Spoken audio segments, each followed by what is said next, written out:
I'm really happy to welcome her. Just a brief introduction. I am sure most of you know about her, but then again, for the ones who have joined, just recently. So, Dr. Sangeeta Laha has done her master's in Pol Science, MBA in Marketing, LLB, and LLM from Patna University. She has also been awarded with her PhD degree from the University of Calcutta. Currently, she is pursuing her postdoctoral program. She has also published a book which has been published by Satyam Law International, Women in Legal Profession, in reference to Indian context. She was assistant professor in WBNUJ's Kolkata and CNLU Patna and has worked in Amity University Lucknow as professor and deputy director. Currently, she is an associate professor, law, and dean faculty of NLU Ranchi since 2018. She has presented and published several research papers and articles in journals of national and international repute. So she's our speaker today, and also Into Legal World as a platform. We have given ma'am the opportunity, and I mean, every day, and after the webinar, last webinar, we have been told that how she presented this beautiful webinar. Just a small request to all the audience out there. You can post your questions after 40 minutes of this session, because it is very difficult to answer your questions every now and then. So let ma'am finish the webinar, and after 40 minutes, you can put your questions in the chat live section. So you can do that. Also, you do not have to mark your presence or absence in this webinar, because this is not important in this webinar. But please be here and listen to ma'am, because this is the part 2 and the most important part. I think you should all listen to. So over to you, ma'am. Good evening, and thank you, Anvesha. Good evening, all of you, that you have taken out time to participate, hear me in this webinar. And thank you once again to Anvesha and the team who has given me an opportunity to talk something that is not only of great concern, but in this busy, cosmopolitan, busy life, in the fast and busy lives of the people, that is affecting in everyday life, is the worrying sign, is the number of matrimonial disputes we are having every day. And not only in the pre-lockdown period or prior to COVID-19 pandemic, we have also seen across, and I've also mentioned in my last session, that the rates of matrimonial disputes is rising, and it may be due to many reasons. Now, the data furnished, I could get one of the recent data that was furnished by the Express News Service in regard to Kochi in Kerala, is that they have witnessed 3,122 divorce-related petitions in 2019, while in the first 24 days of 2020, a total number of 226 divorce petitions were filed before the family court. So what we find from 2018, that total about 2,948, while in 2017, the number stood as 2,517. So in the last 3 years, just in the city of Kochi, what we witness, or what our observation is, that the divorces are on the rise. This is just in the data which I'm just giving you in just one family court in the entire country of India. And you know, India is a big, big country with such a huge population. So you can jolly well understand the rate of matrimonial disputes in India. Now, this is a matter of concern. And because this is a matter of concern, I thought I must have a second session on the practical aspects of marriage laws in the teeth of the fact, because this is an important section for graduating law students or just new law students, or who are aspiring to be judicial officers, as to how to deal with such matrimonial cases. Now, for us, marriage for Hindus, or maybe Muslims, or maybe Parsis, or maybe Sikhs, or maybe Jains, or Buddhism, whosoever religion one follows, marriage is a great part of the society. And even in a patriarchal society, marriage for Hindus, even for Christians, was considered to be a sacrament. And because it was considered to be a sacrament, the Shastric Hindu law regarded marriage as one of the essential samskars. What the samskars means? It is a sacrament for every Hindu. So every Hindu must marry. Because it's a samskar, it was one of the categories of samskar. It is required that every Hindu must marry. The Vedas ordains and says that dharma must be practiced by man together with his wife and offspring.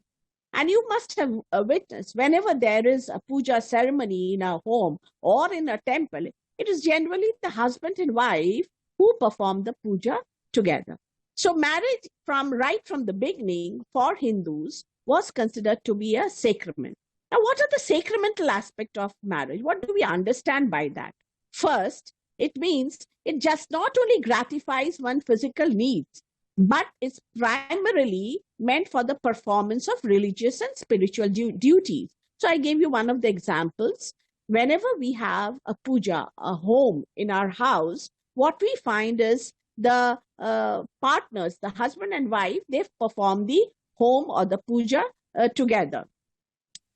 Then, what is the second fact? Once it is entered into marriage, it cannot be dissolved on any ground whatsoever. Third, a sacramental union also means that it is a union of soul, body, and mind. So it is from bed to board. Once you enter into the marriage is goes till the death of the person. So for Hinduism, actually the separation from the marriage or the break from the marriage was not recognized. But later on, when the society started changing, the concept changing, is what we find is that there has been a turn from the sacramental feature to the break feature. And why? And this breaking of the marriage, that is divorce earlier, that was not recognized earlier, prior to 1955, after the legislation was brought into 1955, that is the Hindu Marriage Act, what we find is it speaks about the dissolution of marriage. So now the sacramental aspect of marriage has also made a turn to the breakdown of marriage. So the concept of marriage started changing, and what we find that Section 5, read with Section 7 of the Hindu Marriage Act, brought the earlier concept of the sacramental feature. And what does Section 5 says? Section 5 established that monogamy is the rule. So if the spouse, neither party must have a spouse living, which means if the parties enters into a marriage, neither the husband nor the wife must have a spouse living.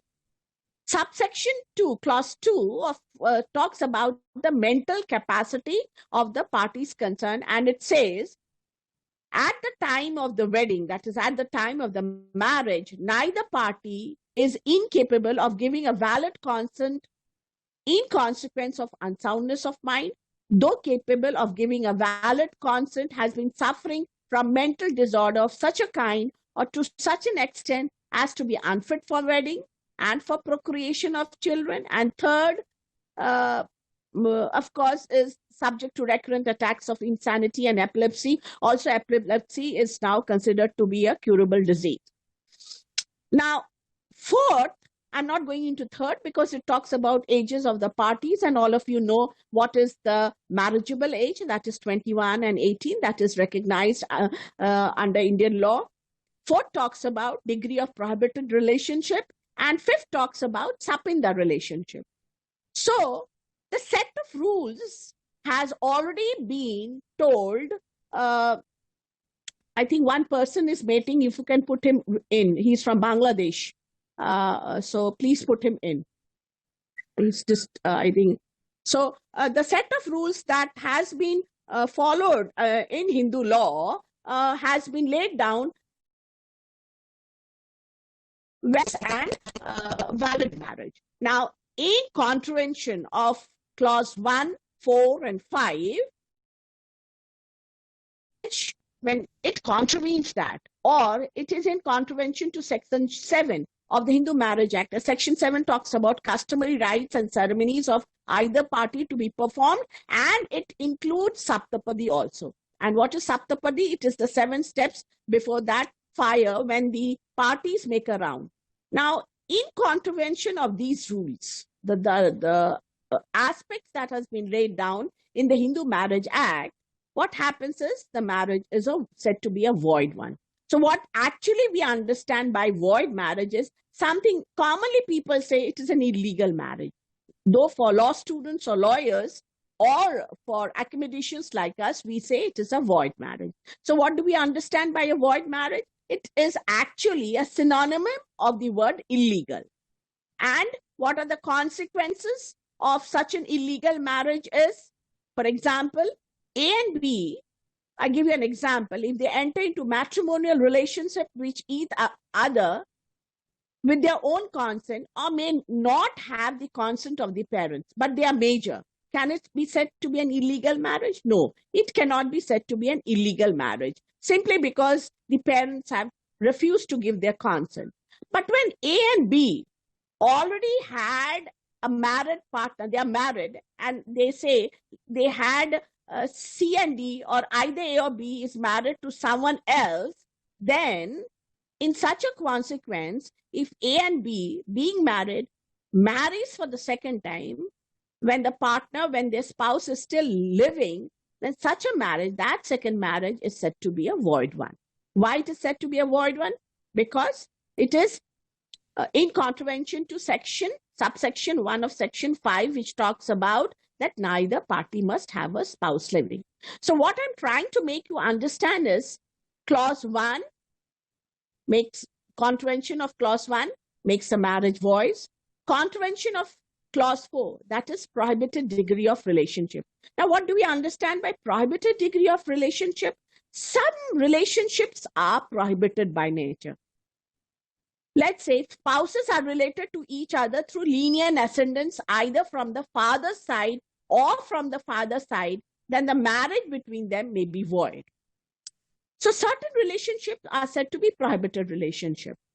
Also, if certain relationship falls within the Sapinda relationship, and what is Sapinda relationship? Most of the law students must be knowing. It extends to the 5 generation from the male side, and it extends to the 3 generation from the mother side, including the person concerned. So from the father side, it will be the person who is included, his father and grandfather, great-grandfather and great-great-grandfather. So we are having 5 degree of linear ascendant. In the mother side, it will be the person's mother and grandmother, 3 degrees from the person concerned. So any relationship that falls within the Sapinda relationship, such a marriage is said to be void. So we cannot think of such a marriage. Can you think of marry your own first cousin or second cousin? No, you cannot marry your uncle's son, your chacha's son, or chachi's daughter. You cannot marry your mama's son or maternal aunt, Mercy's son or daughter. No, you cannot, because there are certain relations which are prohibited, failing which it becomes a void marriage. So we were discussing now the grounds of void marriage. Now, this is the civil consequences. Now, therefore, the man who marries for the second time, he commits such a marriage, he commits bigamy, and neither of the spouse, if the spouse has a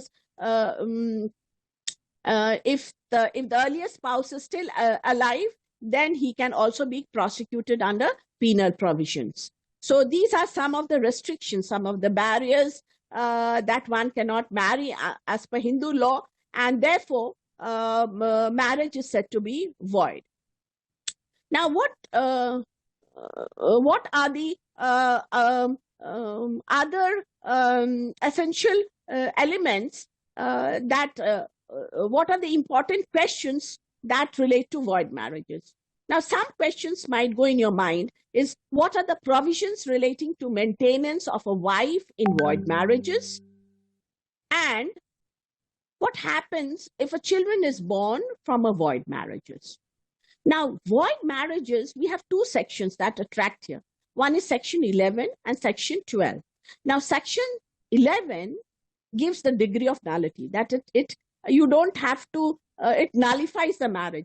Since the marriage, such a marriage is not recognized in Hindu society, neither morally nor legally, the wife doesn't fall under the definition of wife because it is non-est in the eye of law.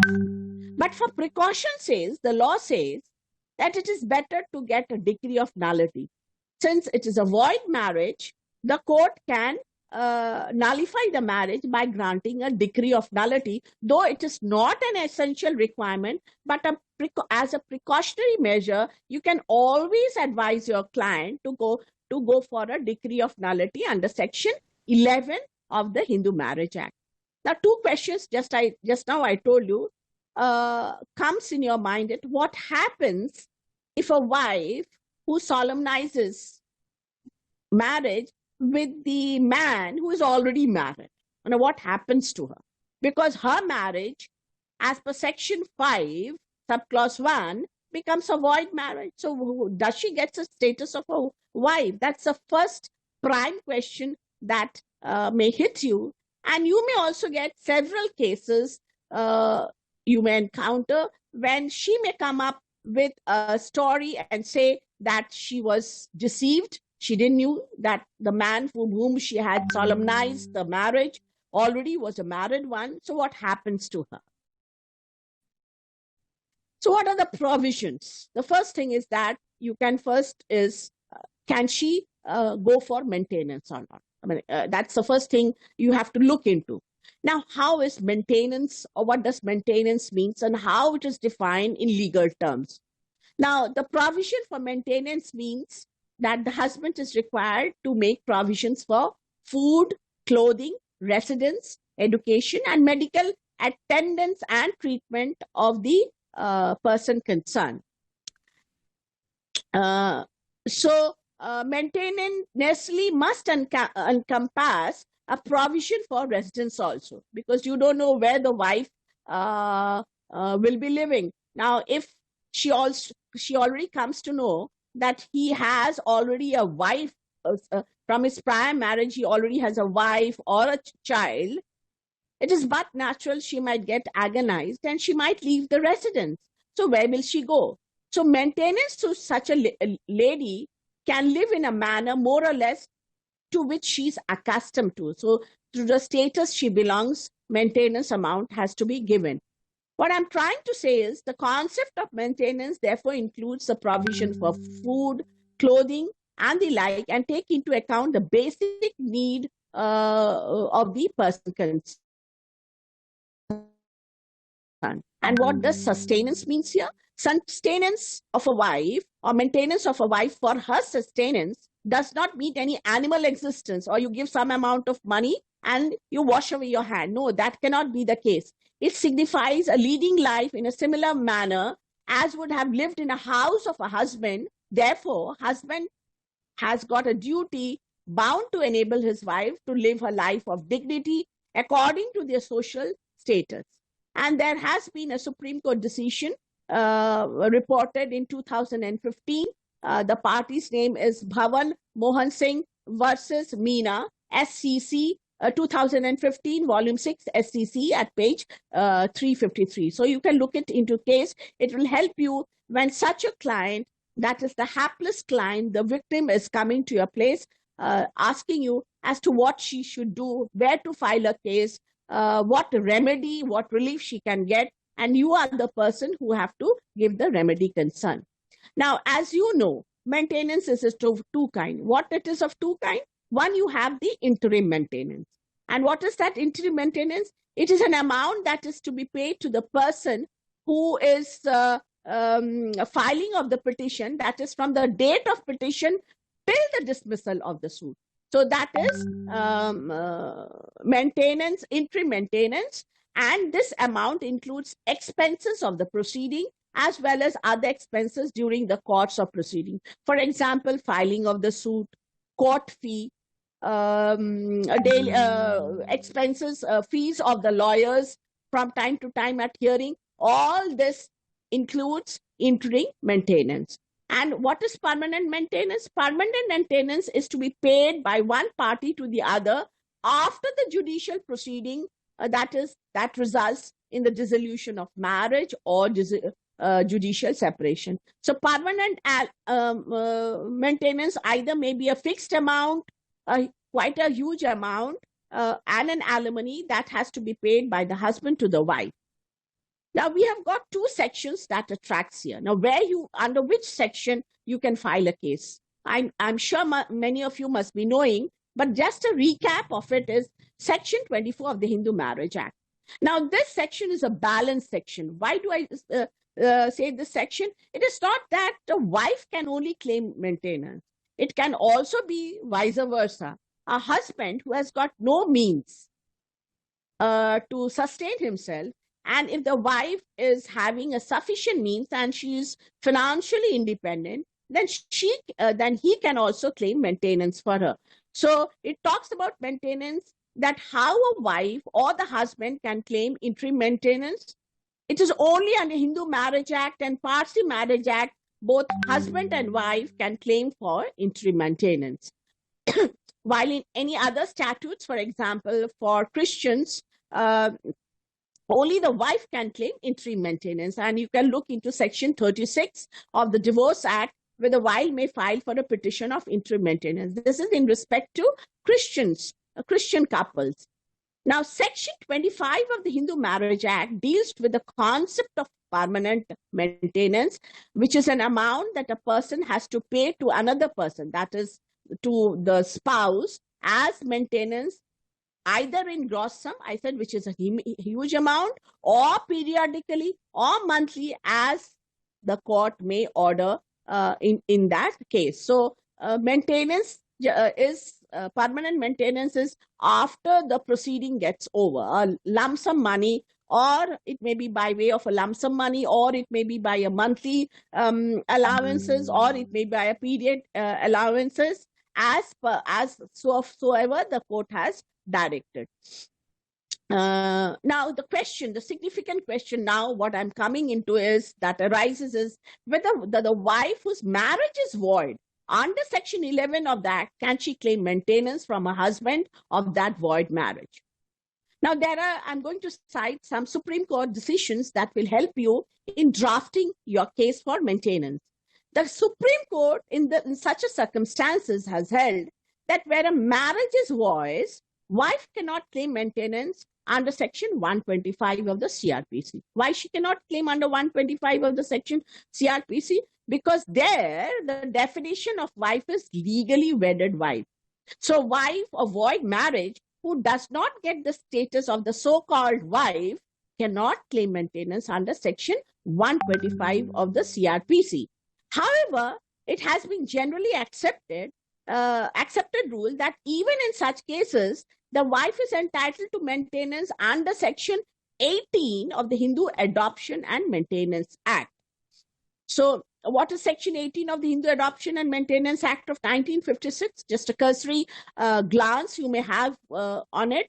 It says, subsection 1 of Section 18 says, the wife is entitled to get maintenance amount from a husband until she dies or he dies,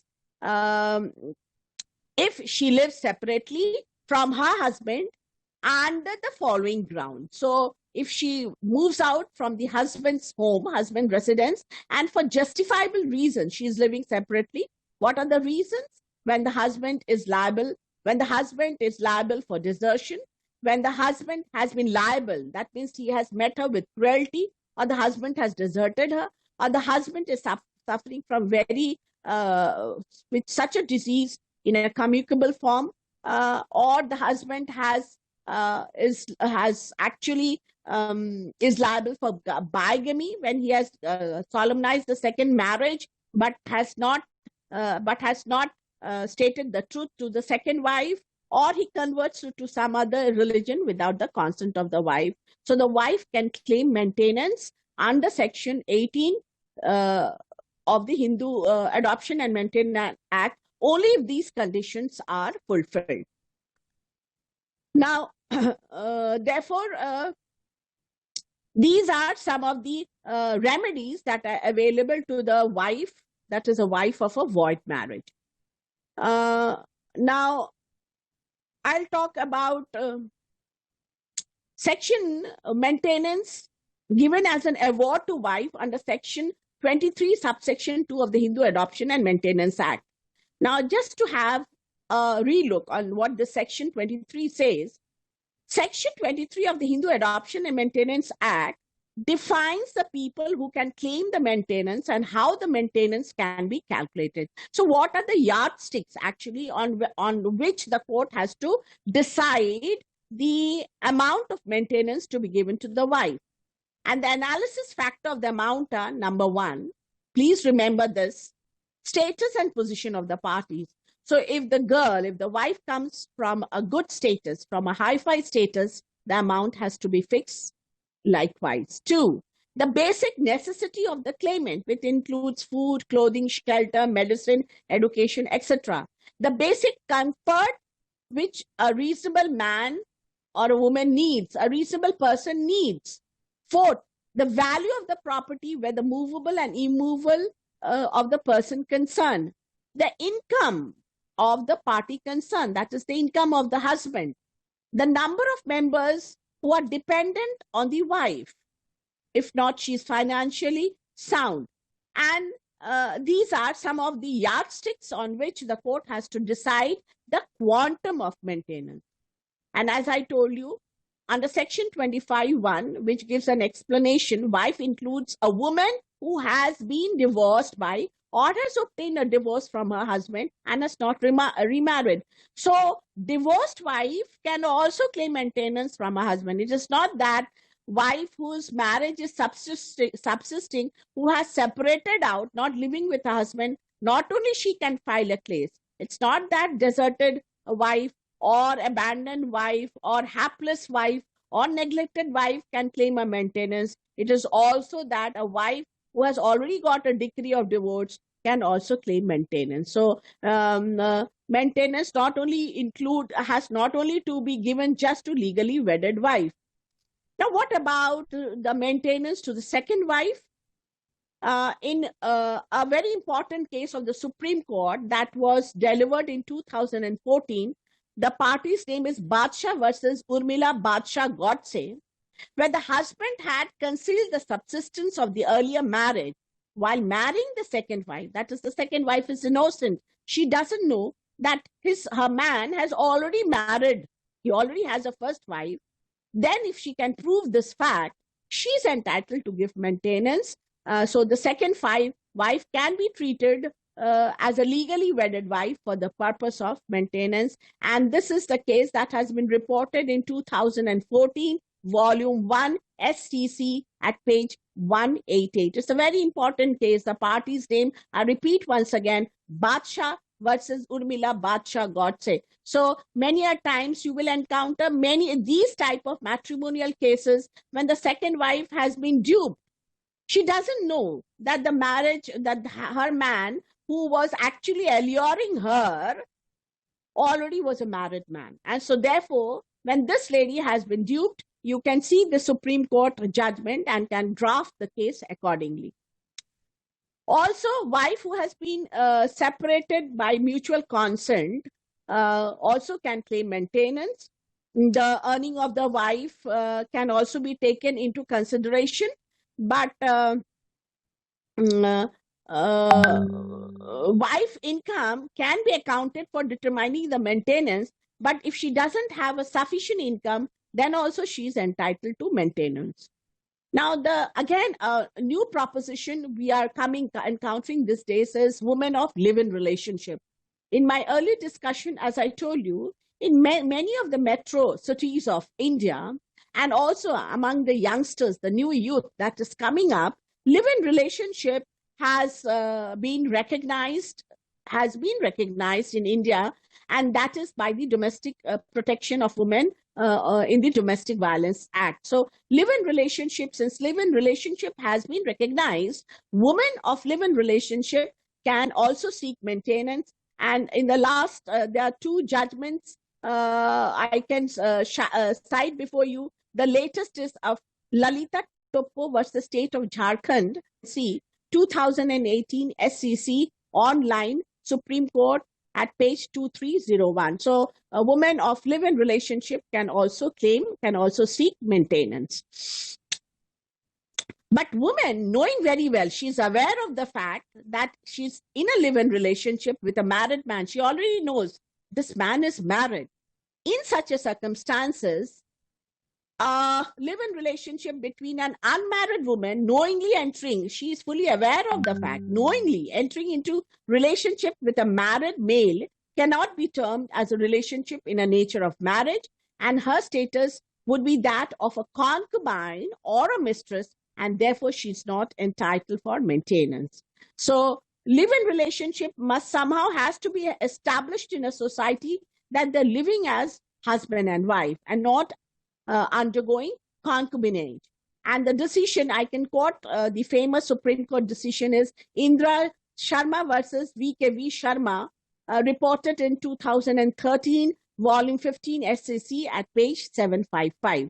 So there's a Katina.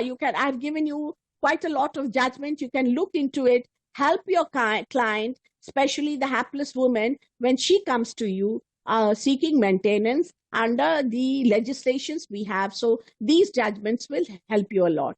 But what about the Muslim woman? So far Hindu is concerned, we say bigamy is an offense. It's an offense under civil law. It is an offense under Indian penal law also. But what happens to a Muslim woman?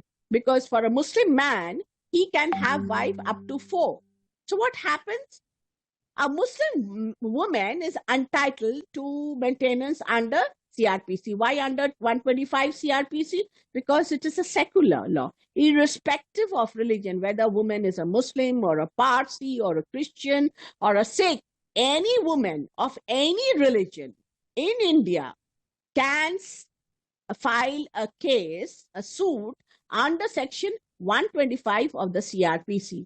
Why under 125 of CRPC? Because it gives a speedy remedy.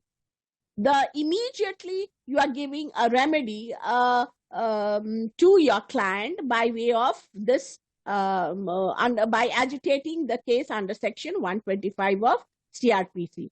In Muslim law, we have a very famous landmark case, that is Muhammad Ahmad Khan versus Shabano Begum, reported in 1985, volume 2 SCC 556. And this is a famous case where the Shabano was seeking maintenance from her lawyer husband who had a very good practice. He had abandoned her after 40 years of marriage. She already had 5 children. And because he had abandoned her, went and brought the second woman as his wife. It is where is the agitating point is where she filed a case under section 125 of the CRPC, also challenging the validity of triple talaq.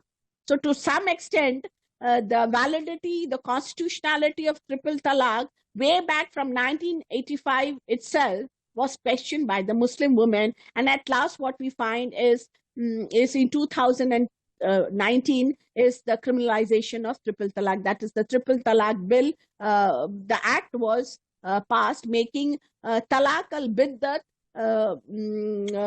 to attract penal provisions because it was highly misused. So anytime the Muslim man can divorce his wife, in such circumstances, section 125 of CRPC can come into rescue. Also, under the Muslim Protection of Rights and Divorce Act, a Muslim woman can also claim maintenance from the State Waqf Board.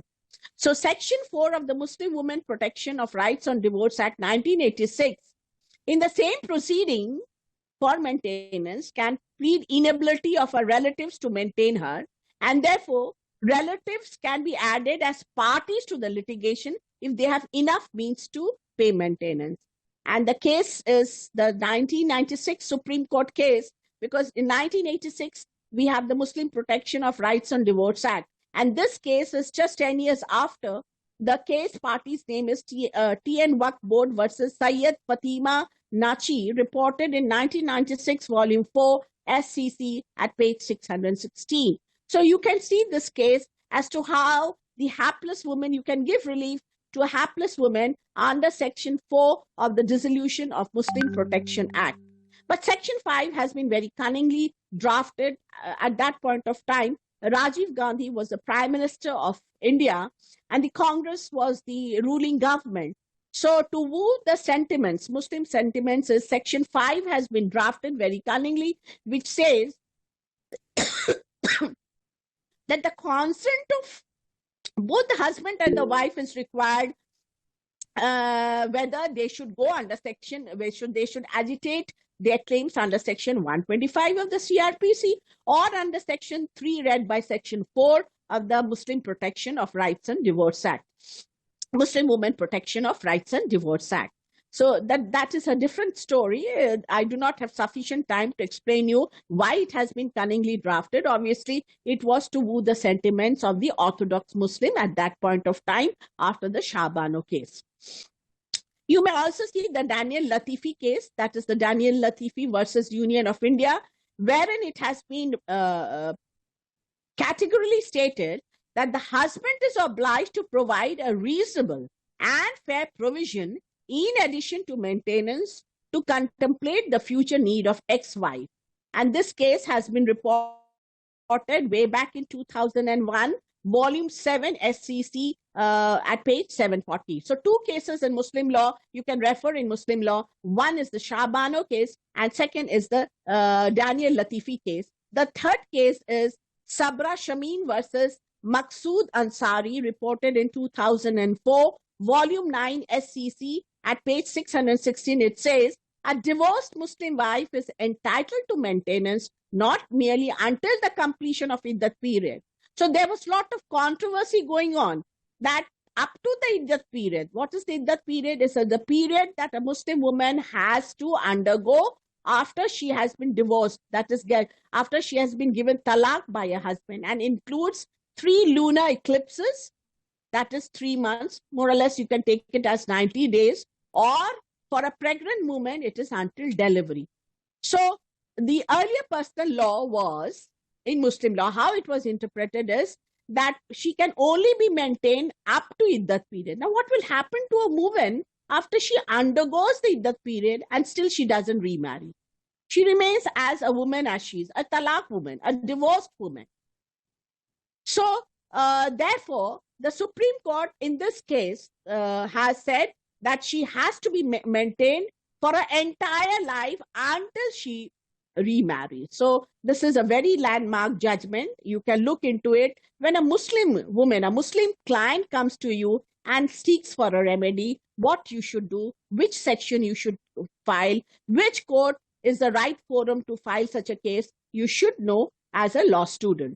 Thereafter, now the question is, this is as per the hapless woman, the woman is concerned. I've brought section 24 before you. I've brought section 25 of the Hindu Marriage Act before you. I've brought the Divorce Act before you. I've also brought, you can also refer to the Special Marriage Act, the sections on the Special Marriage Act, if the marriage has been performed or solemnized in a civil form.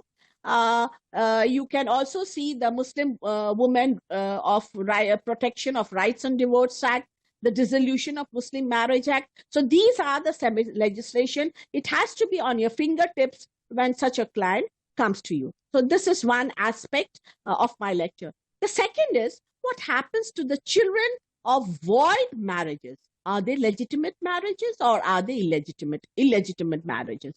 Now, according to section of the Hindu Marriage Act, section 1955, that is section 16, it says that if a child is born out such of a wedlock, which is subsequently declared to be null and void, that child will not be considered as illegitimate, but he shall be considered legitimate despite the marriage being illegal from its inception.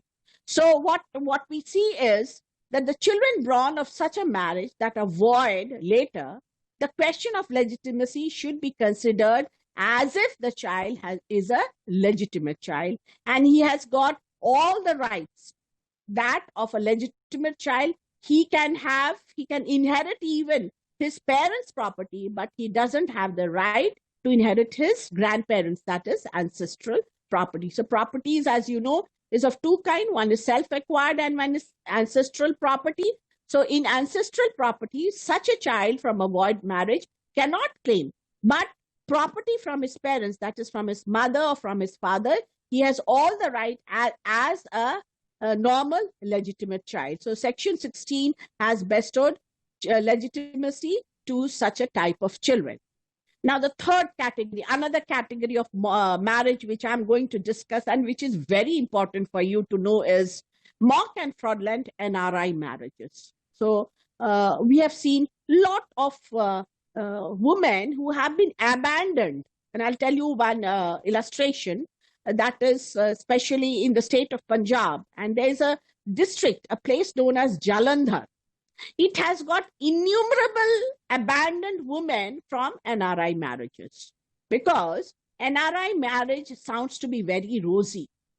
It sounds as if the man has got a status. So compared to the Indian boys, many families prefer that their daughter should get an NRI groom. And what happened? I relate you a story. Gurmeet Kaur from Punjab, she got a shock of her life when she discovered the truth about her husband, whose name was Manjeet Singh, in 2000, whom she had married in 2000, thinking he was an NRI, settled in the US. He took from her parents 4.8 lakh of dowry and another 1.5 lakh from Gurmeet's relative while going abroad, promising to send her immigration papers. Fortunately and unfortunately, the papers never arrived to her. So thinking that Manmeet Singh is her husband who will send her papers, those papers never arrived. So what happens to her next? Instead, she learned that he's already married and also has a son from the first marriage. So see the shock of the life she gets. And he was not living in US, but he is an unskilled worker in Seoul. So when he visited Punjab and when she lived, he came out with 1,001 lies, duped her, got married, took money from the girl's parents, additional money for passage money to go back to his place, and therefore never returned back nor send any papers. Now, such type of clients you will encounter in day-to-day life, and it is happening. It is increasing by leap and bounds. Now, NRI marriages are no different from a normal Hindu marriage. And the acts they are governed again is Hindu Marriage Act, Special Marriage Act, Foreign Marriage Act, Parsi Marriage, Indian Christian Marriage Act, Indian Divorce Act, Adoption and Maintenance Act, and the Dissolution of Muslim Marriage Act. So these are the acts, like the normal marriages that happens in India, governs the NRI marriages. And over the years, what we have seen that the woman has been trapped by fraudulent NRI marriages, and they have been in an alarming proportion. So how do you qualify? Who qualifies an NRI? By the word itself, you may know they are non-resident Indian. So NRI, the word NRI has not been defined in any of the Indian legislations. But it has just been explained. Just an explanation of it is you will get in the Income Tax Act and in the FERA Act, which means an NRI means non-resident Indian who is a person who holds an Indian passport and immigrates to other countries either for the purpose of study or for the purpose of employment. So these NRIs have been spreading of over 2008 countries with a population of 3 crore 8,43,419, and this is the data. I haven't got the latest data. As such, the data bank is not with us, nor with the External Affairs Ministry as to how many NRIs have been settled abroad. But data, this I could get some 4 years back data. So it is now doubled. That 3 crore must have doubled to maybe to 5 crores. And NRI does not mean NRI of USA and UK. You have got a lot of oil countries where Indian population have gone and settled there, professing Buddhism, Christianity, Islam, Jainism, Judaism, Sikhism, Zoroastrianism, Baha'is, Hinduism, etc., etc. So you will find a lot of such high-class Indian women looking for an NRI bridegroom, and you've got a lot of these matrimonial portals. Please be careful of the matrimonial portals. Before looking into the matrimonial portals, see the genuineness of the person concerned. There are a lot of fake matrimonial portals that have come up, or suddenly they come to know that he's already entangled with some other woman. Then there is also a delay for getting immigration. There are ex parte divorces. Now, divorces is very easy in foreign countries, and that divorce order is not applicable to Indian law. So here comes the conflict of law, conflict in private international law. And the National Commission that helps in states that it is only after they come to know, only when the bridegroom, the parents do not verify the credentials, the background of the bridegroom, and he hurriedly in 1.5 months, the bridegroom says that he wants to go back to his working place, and hurriedly the marriage is performed. So National Commission for Women only comes to know after the marriage has taken place and the woman has been abandoned. So these are some of the common issues in NRI women for NRI marriages being abandoned even before the husband has taken her to a foreign country of his residence. Or you will find after a short honeymoon, he has went back promising her to send her tickets, and those tickets never came, flight tickets never came. Or in many instances, you will find the woman would already have been pregnant during the honeymoon period, and he has left. So both the child and the woman and the child have been abandoned, and they are in helpless situation.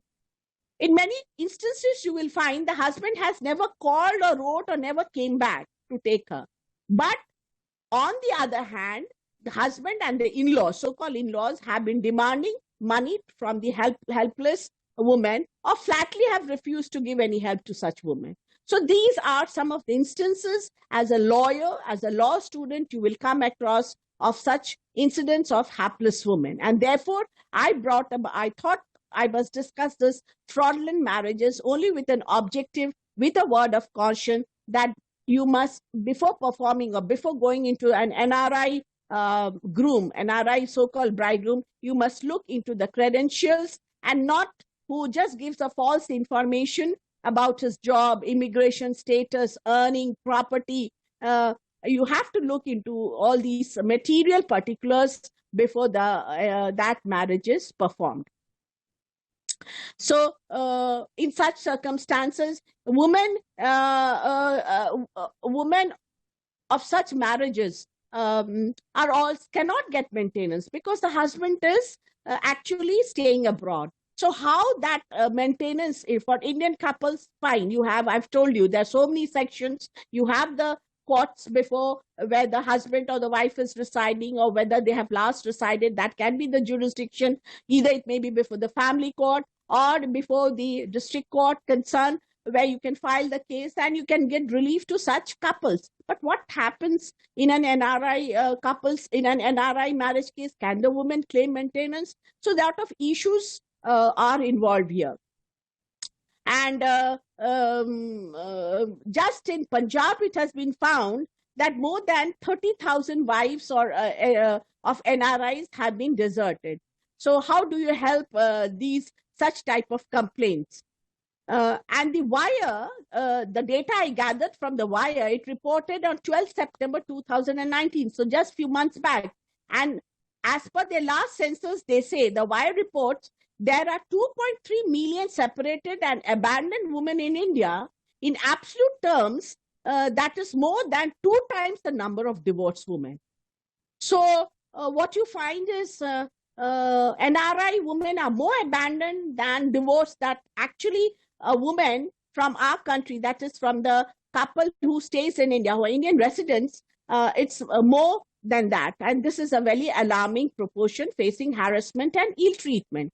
Now, what are the sections that get attracted in such type of marriages? That is, the common section is 494, section 494, and it talks about marrying again during the lifetime of husband or wife.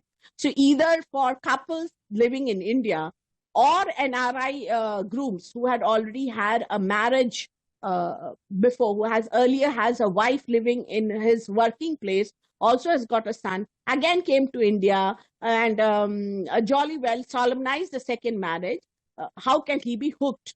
The section that is 498, 494, which states, whoever having a husband or wife living marries in any case in which such marriage is void by reason of its taking place during the life of such husband or wife shall be punished with imprisonment of either description for a term which may extend to 7 years and shall also be life. So as a law student, you have to be aware, you must read this section again and again, read the ingredients of this section. That what are the ingredients? The ingredients, first you have, when such a case comes before you, when such a brief you are having to argue before the court, what have you to argue and convince the court? That there has been an element of deceit or fraudulent intention, and it has caused a false belief. And third, the cohabit the person has cohabited or had cohabitation with the woman concerned. And section 495 talks about concealment of former marriage. So 494, it is better to club 494 with 495 of the IPC, which says if the person, an offense, whoever commits an offense defined in the preceding section, having concealed from the person with whom the subsequent marriage is contracted the fact of the former marriage, shall be punished with imprisonment of either description with a term that may extend to 10 years and shall always be liable to fine.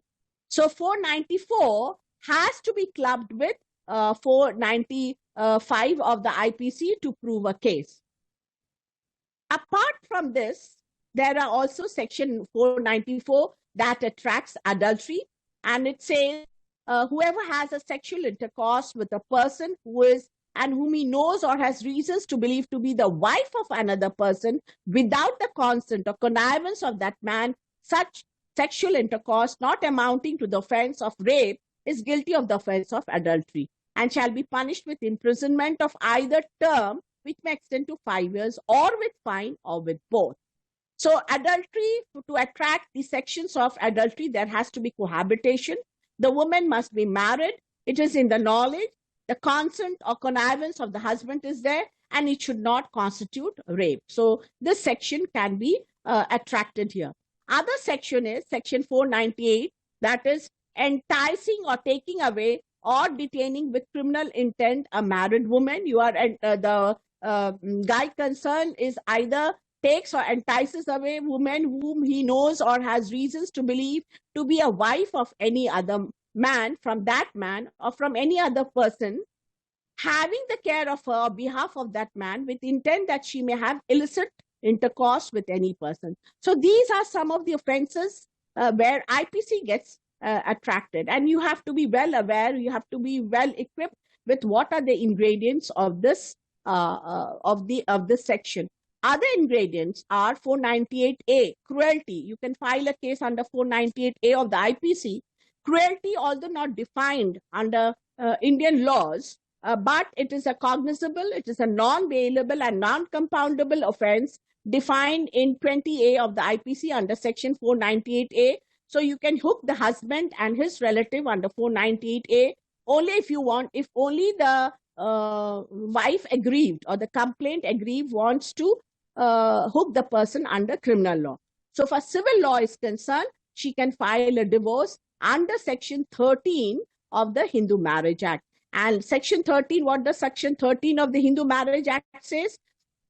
It says, it says that, now there are two types of divorces we have in Hindu law. One is, while the parties are mutually agreeing. And what the parties are mutually agreeing, that is without any, they do not want to contest the case. So it is a non-contested matter. And here you can advise a party to file a case under section 13B of the Hindu Marriage Act. That is, both the parties are consenting to divorce each other. The other matter for divorce is on context. What is that is under contest, the parties are actually asking a divorce under Section 13 of the Hindu Marriage Act. So contested cases are, one is the consented type of divorce, the other is the contested type of divorce. And under contested type of divorce, you have what are the grounds that get attracted under Section 13 is cruelty, adultery, abandonment, that is desertion. The husband has deserted her without any reasonable cause for a period of 2 years. Conversion, converted to some other religion. Mental disorder, which cannot be cured, that is mental illness. Disease and a communicable form, communicable disease, renunciation of the world, and also presumption of death. So if the spouse has not been heard for a period of last 7 years, it is presumed that it has been presumed to be a civil death. So in such a case, the wife can ask for divorce under Hindu Marriage Act. So these are some of the sections. These are you have to read thoroughly. You have to know the basic ingredients to equip yourself to help the needy woman from leading a destitute life. Thank you. Over to Anvesha. Yes, thank you, ma'am. Thank you so much. The session was really wonderful. It was very informative. And if we can see the comments in YouTube, you will find out, ma'am, later that students have been enriched with the knowledge that you have always imparted. It's not new to me, but to others. Ma'am, we do have certain questions. Would you like to take them? Yes, sure. Yes. Ma'am, there is this question by Mohit Kaushik. What is the difference between dower and maintenance? Oh, very good question. Now, maintenance, just now I told you, it is an amount to be paid by the husband to the wife on certain conditions. And it includes food, shelter, clothing, medicine, whatever the wife needs. Dower is the amount, it is also known as meher. And one is meher, it is a sort of a customary ritual in Muslim marriages. So meher amount, that is the dower amount, is to be paid at the time of marriage. That is the Muslim marriage when it is being solemnized. So dower amount is different from maintenance amount. Dower is one of the features that a Muslim husband has to pay to his wife at the time of marriage.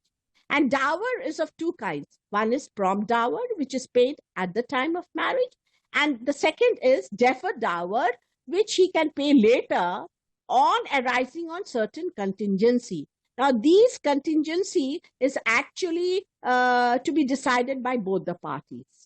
Normally in Muslim law, two contingencies can happen to that Muslim woman. Either she gets divorced, that is the Muslim husband gives her talaq, or she dies. So in death, dower amount cannot be paid. When she has been given talaq by her husband, it is at that point of time, whatever the deferred amount has been promised or that needs to be paid to the wife is that amount that has to be paid within that 3 iddat period. So before the wife is actually free from that marital relationship, the dower amount has to be paid. So dower amount is entirely different from the maintenance amount. I hope I have made you clear. Yes, ma'am. The explanation is quite lucid. We'll go to the next question. It's a question from Kanika Mahajan. If a man renunciates the world, is he liable to maintain his wife and children? No, of course, renunciation, the world is, in a way, he has become a sannyas. But the Hindu law is very clear. If he is a healthy man, even if he has renounced the world, he's become sannyas, he might be having sufficient property, might leave behind sufficient property. He might have some movable or immovable assets. In circumstances, if a healthy man, just because he has renounced the world, that cannot be an excuse for not neglecting his wife. So law is very clear. If you are if you have the means, if you are a healthy person, you are well equipped, then in that case, you have to take care of his wife, because marriage is not a joke. It is not a one-day affair. It is the responsibility of the husband and vice versa to take care of each other. So you cannot afford to neglect your wife on the pretext that you have become a sannyasi. And Indian sannyasis are very rich. Yes, ma'am. Yes. True. Yes, we have an example of Gaur Gopal Das too. Yeah, so in a lighter vein, Indian sannyasis are not poverty-stricken or poor sannyasis. To my understanding, all of them are pretty rich. So one cannot make an excuse that he has renounced the world. Yes. Next question. True, ma'am. Ma'am, there is this question by Priya Kapoor, whether the estimation of husband's income is permissible under Section 24 of Hindu Marriage Act. Whether the estimation of husband's income. Yes, the income of the husband has to take into consideration. But at the same time, if the husband is having a more income and wife is also from a good background, accordingly, as I told you, the magistrate has to weigh and mean, the judge has to weigh and mean as to what should be the yardstick on which the interim maintenance can be given. Ma'am, according to this person of like Juhi Oja, she's asking you, in present time, Hindu marriage is only sacrament or contract? What is your opinion? No, Hindu marriage, as I told you earlier, was completely a sacrament. But till 1955, until and unless we had this legislation, that is the statutes that recognized Hindu marriages, dissolving a marriage or separating out of from the husband for a woman was out of question. Because a woman once married, always be a married woman. Though polygamy was a rule, polyandry was not a rule. A Hindu woman could not go for a second man in her life if a husband is alive, no matter she may be ill-treated or harassed. But polygamy was a rule. A Hindu man could have innumerable wives on a pretext of giving birth to a son. So from the first wife, if he doesn't have a son, he will go for the second wife and he'll say the first woman has already given the consent. So that is what the society was. But after 1955, when monogamy was established, monogamy became the rule for Hindu marriages, then in that case, the Hindu woman, we cannot go for from the sacrament got a twist, and the introduction of divorce under Section 13 of the Hindu Marriage Act brought a twist in the concept of Hindu marriage. So from sacrament, it became a sort of it could be dissolved on the certain ground. So nowadays, what I find, my reading is, it has the sacramental feature. Section 7 gives the sacramental feature that Saptapadi and all the customary rites have to be performed if the parties are Hindus and you are performing a marriage as per your own community. That is the customs of your community. So sacramental feature has been very well retained in Hindu law. But we have shifted towards the contract because marriage can also be dissolved. It can also be broken on the grounds mentioned in Section 13 of the Hindu Marriage Act. So it has got both the element, the sacramental element, as well as the contractual element also, though it is not purely contractual in nature. Next question. Ma'am, there is this question by Pooja Agarwal. She's asking you, if initially the wife does not claim maintenance and her divorce proceedings are going on, can she claim maintenance now when the proceedings are still going on? Like initially she did not claim maintenance. Yes. Maintenance amount, actually it is the wit of the lawyer. Even you cannot expect a wife to know everything about law. What you and Anvesha may have read in law books, that hapless woman may not be a law student. So if she has not claimed maintenance earlier, that is implements earlier, that means it is a folly on the part of the lawyer, advocate concerned, who has not been serious about her case.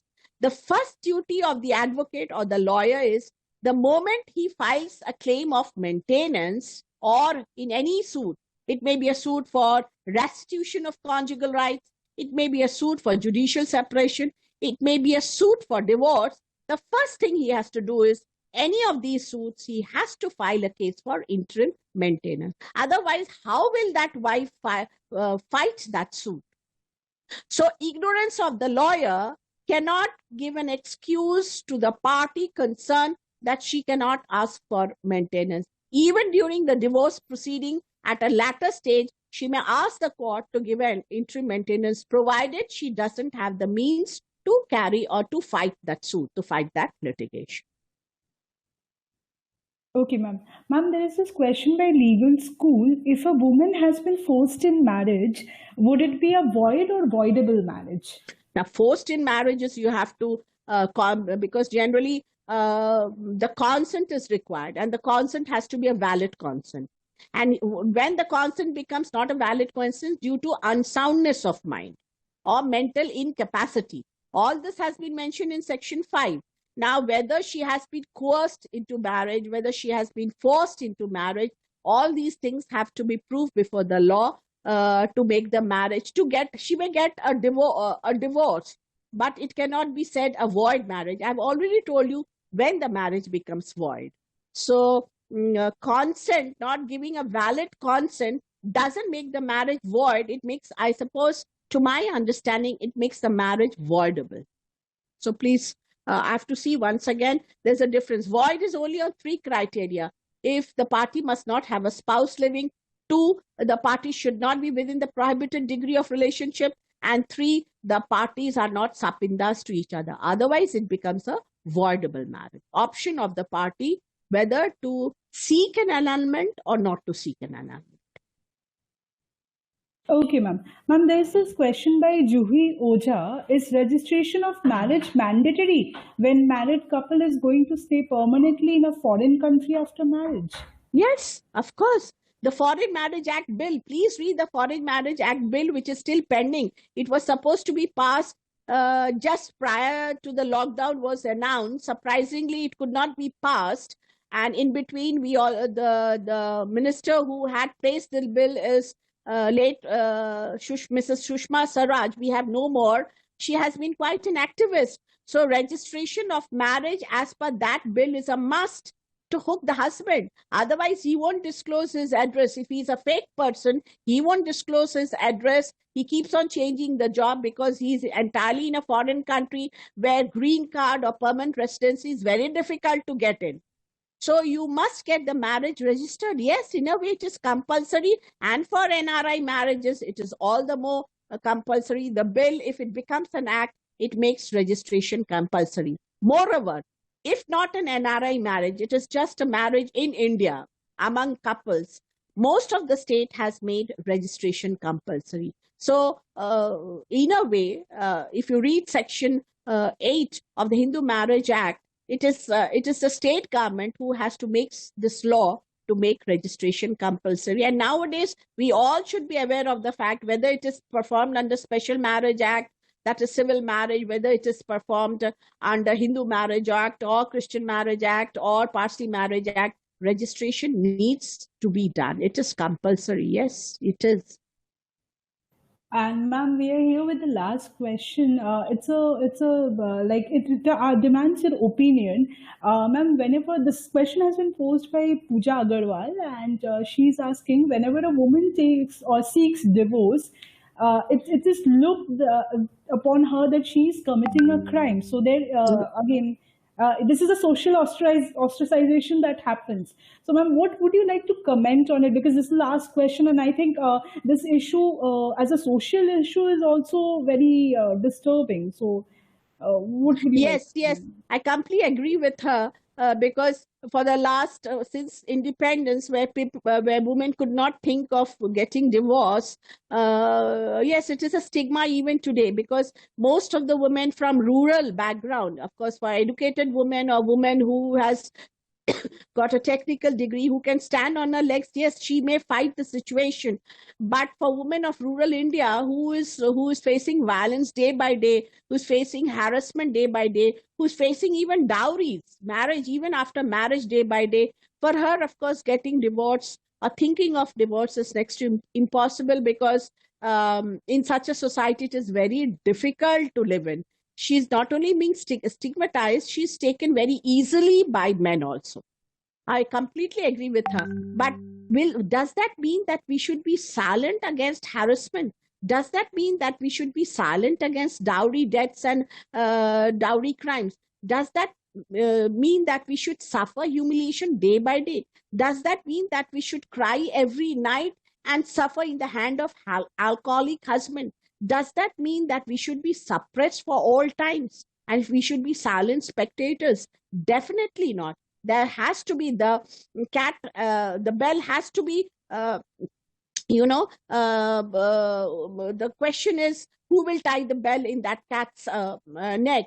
But someone has to take a lead. And with education background, and where equality is one of the main mandates in our constitution, it is better we fight a case. That I should say, because nowadays things are changing. It is not that because of divorce, life has come to an end. It has not come to an end. If you have a positive aspect of it, why not you have a life of your own? Life is just a one-time affair. You must enjoy to its maximum limit. And thank you very much. Ma'am, it has been a wonderful session. I will personally tell you certain things. I have been dealing with cases of family law. Here, what I see, people mostly try to adjust first the woman. Basically, they say that without their husbands, they are nothing. That is in their opinion, they feel that. And later, when they are beaten up, I have seen such crucial cases here. They come for divorce, and the other people really look down upon her. I have seen the family members and all. This is such a it's a very sensitive issue, and it's a very agonizing part also. Right, ma'am. I have also seen this one case. I still remember. It was like in the beginning of my career here at Gujarat.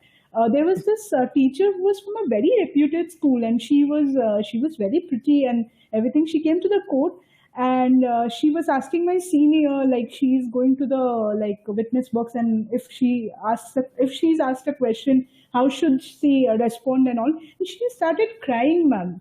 That moment I felt that even she was such a strong lady, she had to witness this. I think this entire process of, ma'am, like a woman is always, they are pressurized by the society because of this one thing. And not only that, you will always hear parents are telling us, adjust. But how long will we adjust? How long? Don't we have a life of our own? Don't we have an independence of our own? They will never say, the in-laws will never tell the son to adjust. It is the wife who has to adjust all the time. At least in our generation, I have been hearing so many stories, but then younger generations, where the girl is also having the equal salary with that of her husband, maybe more, and then she faces atrocity. It is really a mental agony. The society needs to change. The patriarchal setup needs to change. And last but not, God has given me just one life to live. Why won't I live in my own terms and conditions? I need to enjoy life. I need to have the right kind of food. I need to have the right kind of education. I need to have a right kind of friend. It is my life. So why not I enjoy my life? Divorce doesn't mean the end of life. Judicial separation doesn't mean the end of life. And our Indian courts, the battle goes on and on. It is for 3 years, then it goes to High Court, then it goes to Supreme Court. You see any case that has been a landmark case, it must have gone for years, and then only the patriarchal setup of mindset of our judges or the Supreme Court, who has had a beautiful judicial activism, has shifted this side and have given very good landmark cases to the women. But then it has been a long battle, not only for the women, also for the feminist leaders who have fought this battle. I have missed Sushma Swaraj. I wish she would have been alive. Otherwise, this foreign marriage bill, which would have become an act, would have really helped the hapless woman and hooked the husband. So, with that note, enjoy your life, enjoy your married life. If not, go and enjoy yourself. Life is just a one-time affair. You have to live on your own terms and conditions and enjoy to the maximum. Thank you very much for a wonderful evening. Thank you, all of you, for hearing me. And thank you, the organizers, for giving me an opportunity to speak on a topic which is very close to my heart. Thank you. Thank you, Be ma'am. safe. This was such a wonderful session. Thank you to all the viewers whom we have today. Sangeeta ma'am have been also very close to me because yes, I was her student, and also today I have this platform where I'm meeting her again, and I'm sure that maybe in the future I'll again get to do a webinar with her. Also, the team has really worked so hard for this part one and part two, and we are surely a success. We have been receiving messages from all the viewers that this was a very informative session. Yeah, ma'am has always been like this, be it our classrooms to this digital platform.